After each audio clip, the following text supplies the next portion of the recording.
Avec Cola Normand, après de belles nuits dans les couettes et sur les oreillers Made in Normandie, profitez du programme Plein Feu sur l'écho et de toute son énergie. Avec Cola Normand, chaque matin, partez gagnant. Bonjour à toutes et à tous, nouveau numéro de Plein Feu sur l'écho avec mon compère, notre compère à tous d'ailleurs, Sébastien Coll, bonjour. Bonjour Sylvain. Bonjour Sébastien Coll, je le redis, c'est le rédacteur en chef du journal des entreprises. De Normandie. J'allais le dire, vous me le soufflez tellement vous êtes pressé. Bon, on reçoit, allez, je provoque un peu avec un terme que vous allez nous expliquer, Sébastien, pour nous dire qu'est-ce que vous pensez de lui. On reçoit un maniaque. Bizarre, expliquez-nous. Ah, ça fait un peu peur. Ça fait peur. Mais je vais dire un autre mot qui fait peur aussi, un serial. Un serial entrepreneur. Un serial Un entrepreneur. serial entrepreneur qui a des participations dans au moins une dizaine d'entreprises, qui a fait tout un tas de choses différentes, qui vient d'une famille de teinturiers rouennais, 5e génération, et qui a eu une multitude d'activités, dont celle de Business Angel, et on reparlera de tout ça avec lui. Bien sûr, quand je disais maniaque, c'est maniaque de l'entreprise et de l'entrepreneuriat. On reçoit avec grand plaisir Francis Labruni. Bonjour Francis Labruni. Bonjour Sylvain, bonjour Sébastien. Vous réagissez comment quand on vous présente comme un maniaque de l'entreprise bien sûr? Un passionné de l'entreprise, ouais. Voilà. Un passionné qui a toujours essayé justement de rêver de nouveaux projets, de mettre en place de nouveaux projets. Il y en a quelques-uns qui n'ont pas réussi, mais globalement, voilà, donc la passion au cœur de l'entreprise. Alors pourquoi je dis maniaque? Parce que vous faites partie de cette race d'entrepreneurs qui ne décroche pas, qui n'arrête jamais, et qui a ça dans le sang chevillé au corps. L'entrepreneuriat. Alors, chevillé au corps, oui, mais c'est quelque chose qui fait vivre. C'est quelque chose qui donne de l'énergie. Et à travers cette énergie, eh bien, c'est la rencontre surtout de personnes. Voilà. L'entrepreneur, il monte des projets, mais surtout, il rencontre des hommes, des femmes. Et c'est ça qui, au quotidien, nous motive, qui nous permet de nous lever, même retraités, de bonne heure pour aller à leur rencontre. Alors on passe tout de suite avec Sébastien Coll à la vie professionnelle et à l'œuvre professionnelle, allez, je peux le dire, de Francis Labruni. Francis Labruni, vous êtes la 5e génération d'une famille de teinturiers rouennais, si je ne me trompe pas. Votre famille a adhéré en 71 à la chaîne de blanchisserie 5 à Sec, et vous êtes devenu le plus gros franchisé de l'enseigne. Franchisé, oui, tout à fait. Donc, l'enseigne 5 à Sec est d'ailleurs aujourd'hui le leader mondial avec 1900 magasins présents sur 35 pays. Alors nous sommes devenus en France les plus importants franchisés, et surtout, on a pris la master franchise en Espagne, où on a monté 200 magasins, dont 15% à nous. Voilà. Et alors, je précise que c'est vraiment une affaire familiale, puisque votre fils a repris le flambeau en 2003 et est devenu le patron France de 5 à Sec. Alors tout à fait. Lui, il est arrivé d'Espagne au moment où on a décidé de vendre à un fonds parce qu'on ne pouvait pas contrôler la marque, et quand vous avez une franchise, le problème c'est que vous dépendez de la marque. Donc à ce moment-là, ils l'ont nommé patron pour la France. Moi-même, je suis resté administrateur et j'ai travaillé pour eux 2 ans et j'ai ouvert les premiers pressings à Shanghai, 5 à Sec. Ils n'ont pas continué derrière, c'est dommage, c'était un pays extraordinaire. Je me suis beaucoup amusé à partir là-bas avec ma petite valise, c'était pas évident. Et puis voilà, donc je me suis consacré après à la location de linge. Oui, parce que ça ne vous a pas suffi, 5 à Sec. Non, on avait en fait notre métier, on s'était tourné vers 2 choses. L'artisanat avec 5 à Sec, ouais, et l'industriel avec une entreprise de location de linge que j'ai créée avec quelques amis, RLD. Et j'ai la joie aujourd'hui de voir que RLD vient de passer numéro 2 en France. Ils m'ont rappelé il y a 2 ans comme administrateur indépendant. Et c'est un groupe qui aujourd'hui a 3500 personnes et 42 usines. Parce que vous aviez revendu en 2006-2007. Alors on a revendu en 2006 définitivement. Voilà. Et là, vous avez à nouveau construit une nouvelle entreprise, Bulle de linge. Tout à fait. Alors comme j'avais bien vu que mon fils se débrouillait à la fois en Espagne et à la tête de 5 à Sec, et je voyais qu'il avait vraiment envie d'être son propre patron, on a réfléchi ensemble à un nouveau concept, toujours dans l'entretien textile, et on a créé Bulle de linge, qui se dirige uniquement vers les maisons de retraite, ouais. Et ce qui va avec les foyers d'handicapés. L'idée est que nous faisons le linge et les vêtements des personnes âgées, handicapées, malades, qui par la force de leur âge et de maladie, résident dans une résidence collective. Voilà. En fait, Francis Labrunière, on peut dire que vous vous êtes intéressé à la silver economy avant même qu'on invente le terme? Exactement. Voilà. Moi, ça m'a toujours un petit peu surpris qu'on appelle ça silver economy, parce que les besoins, de toute façon, ils existent depuis tout bébé. Ce qui est amusant, c'est que dans notre activité, on fait les crèches aussi aujourd'hui. Ah oui, vous voyez, ouais. les deux bouts de la chaîne. Les Voilà. bouts de la chaîne. Et on a marié tout simplement les deux savoir-faire, celui de l'artisanat et de l'industriel, pour faire ce qu'on appelle aujourd'hui un métier. On a professionnalisé un métier qui est du détail. C'est de l'épicerie de détail qu'on fait aujourd'hui. Alors, au-delà de l'entrepreneuriat, vous avez aussi voulu aller un petit peu plus loin et vous êtes devenu juge consulaire et vous avez même été président du tribunal de commerce de Rouen à un moment. C'est quoi cet engagement? Tout au c'était long important de ma carrière, je suis toujours intéressé un petit peu à l'environnement de l'entreprise. J'ai développé Réseau Entreprendre à Rouen il y a une vingtaine d'années. C'était en 98? En 98, tout à fait. Et ça, c'est une aventure extraordinaire. Je suis toujours très, très ému d'accompagner des jeunes dirigeants. Et puis, donc, derrière, effectivement, je me suis intéressé au business angel. Je me suis intéressé au tribunal de commerce. Ça, c'est pour le côté intellectuel. Parce que c'est là aussi, c'est un autre monde. Et puis, du droit, on en a fait un peu dans les études, mais après, il faut le mettre en pratique. Oui, parce que vous avez fait HEC, précisé. Oui, enfin, ça, c'est pas là que j'ai appris le plus. C'est plus, je dirais que... Ça peut servir en termes de management, de commerce. Mais bon, l'école, c'est bien, mais c'est quand même le terrain et l'entreprise qui vous forme. Comment on réagit, Francis Labrunière, quand on est soi-même entrepreneur, président du tribunal de commerce et qu'on gère ces procédures collectives où, dans un certain nombre d'entre elles, ça va dans le mur et l'entreprise est liquidée? À chaque fois, ça doit faire mal. Alors c'est dur, mais d'un autre côté, je dirais, il y a quand même, aujourd'hui, dans le monde économique, les choses évoluent très vite et vous avez aussi beaucoup de gens qui n'ont pas suivi, parce qu'ils étaient peut-être pas, ils n'avaient pas la formation de départ ou pas voulu mettre l'énergie qu'il fallait. Et honnêtement parlant, je dirais que 20% des entreprises qui ont des problèmes, ça vient de l'environnement et je ne dirais pas du chef d'entreprise directement. 80%, c'est l'entrepreneur lui-même qui n'a pas su, qui n'a pas eu de vision, qui n'a pas géré telle chose, qui n'a pas fait attention à la trésorerie. Parce qu'il attend trop longtemps avant justement d'enclencher quelque chose qui pourrait lui sauver la mise, faire aller mieux l'entreprise? C'est plein de choses, c'est plein de choses. C'est des gens qui quelque part, sont peut-être des gens qui bossent, etc., mais qui, quelquefois, ne lèvent pas le nez et puis ne voient pas ce qui arrive. Et puis, un jour, votre marché, il disparaît, vous n'avez pas vu venir. Mais ça, c'est trop tard. On est dans un monde de plus en plus rapide, de plus en plus concurrentiel. Et aujourd'hui, il y a des pans entiers de l'économie qui disparaissent. Regardez ce qui se passe sur l'automobile aujourd'hui. Ils ont tous monté des usines pour faire du diesel et on leur dit « c'est fini les diesels, on passe à l'électrique ». C'est une révolution. Sébastien, vous aviez envie de questionner notre invité sur l'actualité? Tout à fait, oui. En tant qu'ancien président du tribunal de commerce et toujours intéressé de ces sujets-là, comment vous percevez la crise des gilets jaunes qui impacte énormément les petits commerçants notamment, mais aussi d'autres types d'entreprises?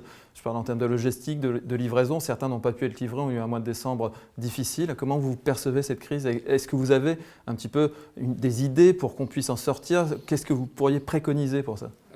Les procédures collectives ont augmenté sur la fin de l'année 2018. Donc déjà, sur les derniers mois, il y a une remontée de plus de 20%. Donc là, on attend un petit peu le début de 2019. Il est sûr que les plus impactés vont être les commerçants. Alors, il y a eu des problèmes dans les zones industrielles pour des questions d'approvisionnement, mais quand on regarde bien, ça a été ponctuel et ça n'a pas duré. Ça n'a pas duré. Bon. Par contre, ça n'a pas duré, puis ça a pu impacter des stocks, etc. Par contre, le commerce, on sait très bien que ce qui n'est pas vendu un jour, et notamment le samedi, même si on ouvre le lendemain, c'est jamais totalement rattrapé. Donc c'est clair qu'on va avoir un gros problème avec les commerçants. Vous avez une estimation un peu de l'impact? Pour l'instant, on n'a pas vraiment les chiffres, mais quand on écoute un petit peu ce qui se dit, beaucoup des pertes de chiffre d'affaires, d'autant plus que le mois de décembre, c'est le mois où beaucoup de types de commerces, alors il y a certains noms, ils sont moins impactés que d'autres, mais il y en a, là, je pense qu'on va déjà augmenter sur ce public-là au moins de 10% les procédures collectives. Les procédures collectives, et en général, on va plutôt vers la liquidation. Hein. Voilà. Je voulais revenir sur un autre sujet aussi qui vous touche directement. Vous êtes engagé dans le domaine des business angels. Comment vous êtes venu à cette activité. Pourquoi? Est-ce que c'est parce qu'à un moment, vous avez reçu beaucoup, vous avez réussi, vous vous êtes dit, je vais redonner aussi, je vais donner un peu de mon expérience, je vais donner aussi de l'investissement. Qu'est-ce qui vous a plu? Qu'est-ce qui vous intéresse? Alors ça part, c'est un business angel dans la région, ce sont des anciens de Réseau Entreprendre qui ont créé ça. L'idée de Réseau Entreprendre, accompagner les créateurs, les repreneurs. Business angel, ça va au-delà, puisque là, on intervient au capital, ce qu'on ne fait jamais, évidemment, avec le Réseau Entreprendre. Tous les gens qu'on retrouve dans ces réseaux sont tous des gens qui ont beaucoup reçu. En clair, ou eux-mêmes ont été lauréats de réseau, ou eux-mêmes accompagnés à un moment donné par les business angels. Et puis, ils ont beaucoup reçu, ils se disent comment rendre, finalement, comment je puis rendre à la société, en aidant. Aussi, et l'idée, c'est en donnant un coup de main à des jeunes entrepreneurs. C'est un coup de main d'accompagnement, un coup de formation, un coup de main financier. Tout procède de la même idée. Voilà. Et tous les gens avec qui je travaille sont tous, pour la plupart, des anciens entrepreneurs qui, justement, viennent là bénévolement pour essayer de faire en sorte que le tissu économique se régénère. Et aujourd'hui, c'est quoi? C'est une trentaine de participations dans Normandie Business Angel? Business Angel à Rouen, ouais. Depuis le début, on est à peu près à 40 investissements, 40-45. Il y en a déjà une douzaine qui sont partis par le bas, comme on dit, c'est-à-dire, on en a eu 4 qui ont été revendus avec un petit bénéfice. C'est quel type de projet que vous soutenez, par exemple, pour se donner une idée? Celui qui est sorti, marchéprivé.com, ouais. Par exemple, on était dedans. On a eu Altic, c'était un projet qui avait été une société qui est au Vaudreuil, qui fabrique des machines à faire des puces, etc., qui travaille aujourd'hui en Chine, en Thaïlande, etc., où on est sorti avec je crois qu'on a dû faire 1,5, je crois, sur notre investissement. Mais on n'a pas encore eu aujourd'hui l'entreprise qui fait le buzz et qui nous permet de payer toutes celles où on a perdu. Et aujourd'hui, il nous reste une trentaine de participations. Ce qu'on peut préciser, c'est que c'est quand même sur du long terme, finalement. C'est quand même pas un investissement. Alors, normalement, ce serait bien. La réalité, c'est qu'on sorte au bout de 5-7 ans. C'est pas vrai. Enfin, on est plutôt 8-9 ans. 8-9 ans, d'accord. Merci Sébastien. Juste une question pour faire la transition avec notre dernière rubrique. Vous êtes maintenant un homme de médias, un homme de radio? Tout à fait. Mais... C'est pour ça qu'on parlait de serial entrepreneur, hein, bien sûr. En fait, voilà, j'ai repris la présidence de RCF, donc Radio Chrétienne Francophone, pour la station qui est à Rouen. Donc voilà, puisque c'est un réseau avec une tête de réseau qui est à Lyon. Juste une chose, pourquoi ? Pourquoi? Tout simplement parce que on m'a demandé de donner un coup de main. En fait, j'ai répondu oui. Je ne savais même pas quel était le problème. Je connaissais RCF pour avoir été de temps en temps interviewé. Et puis bon, voilà. Et puis en fait, c'est... Et c'est plutôt par la thématique chrétienne ou par la thématique média que vous avez eu envie de rentrer? L'une autre, la passion de faire quelque chose avec d'autres et puis de recréer une équipe, de réinvestir puisqu'on réinvestit. Toujours entreprendre. Voilà, c'est la passion. C'est plus. Je suis pas un homme de radio et dans la radio, je m'occupe vraiment de tout l'environnement. Et puis on a un projet normand aussi en même temps. Voilà, tout ça, ça me va bien. C'est plutôt l'entrepreneur qui réagit là. Le terme que tu m'as appliqué tout à l'heure, la passion chevillée au corps. Chevillée au corps. Voilà. Et on passe à la dernière partie. Quelles sont les passions, les rêves de Francis Labruni? On découvre ça tout de suite. Francis Labruni, 6 enfants, 17 petits-enfants, on peut dire que vous êtes un fan de la famille. Vous êtes également un marcheur, mais attention, le terme pourrait prêter à l'ambiguïté. Vous, c'est sur les chemins de Compostelle? Sur les chemins de Compostelle ou d'autres chemins, parce qu'il n'y a pas que Compostelle, il y a énormément de sentiers de grande randonnée dans notre pays, beaucoup à l'étranger aussi. J'ai marché en Italie, j'ai fait beaucoup de randonnées en Suisse, en Autriche. Les genoux, ça va? Les genoux vont très bien, donc c'est ça qui est l'idéal. Mais alors, pourquoi? Parce que l'idée d'enfiler ses chaussures, ses grolles, comme on dit, et de mettre son sac à dos, moi, ça me fait vibrer toute l'année. Et quand il fait un temps comme en ce moment, je rêve que je suis sur les chemins, voilà, avec qu'il fait beau. Voilà. C'est une passion, un rêve, et ne pas savoir où on va dormir le soir. Bon, voilà. Comme quoi, l'entrepreneur ne rêve pas toujours que de haut de bilan, de compte d'exploitation et de plan de trésorerie. Mais en même temps, je vais avouer un petit péché, c'est qu'en marchant, on se libère l'esprit. C'est comme ça que souvent j'ai bâti ma stratégie pour mes activités. Voilà. Alors, Francis Labruni a un rêve, aller au pôle Sud. Bon. Aller au pôle Sud, au moins visiter l'Antarctique. Ouais. Un autre rêve aussi, retourner à la fac, si j'en ai l'opportunité. Pour étudier quoi? L'histoire, voilà. Vous réasseoir sur le banc de l'école? Oui, bon, ça ne me dérange pas. J'aime bien réapprendre, retravailler. Vous savez, on a rédigé des jugements pendant 14 ans. C'est un gros travail intellectuel et je pense que l'histoire, ça ne sera pas beaucoup plus difficile que de rédiger quelquefois des choses un peu réparbatives. Voilà. On finit par une question qui fera écho avec l'actualité du moment. Et si vous vous lanciez dans la politique? Ah non, pas la politique. La politique, il faudrait qu'elle soit faite autrement aujourd'hui. Je pense que c'est un monde différent. Il n'y a pas de Qu'est-ce qui ne fonctionne gratitude. pas aujourd'hui? Qu'est-ce qui ne vous plaît pas aujourd'hui dans la politique?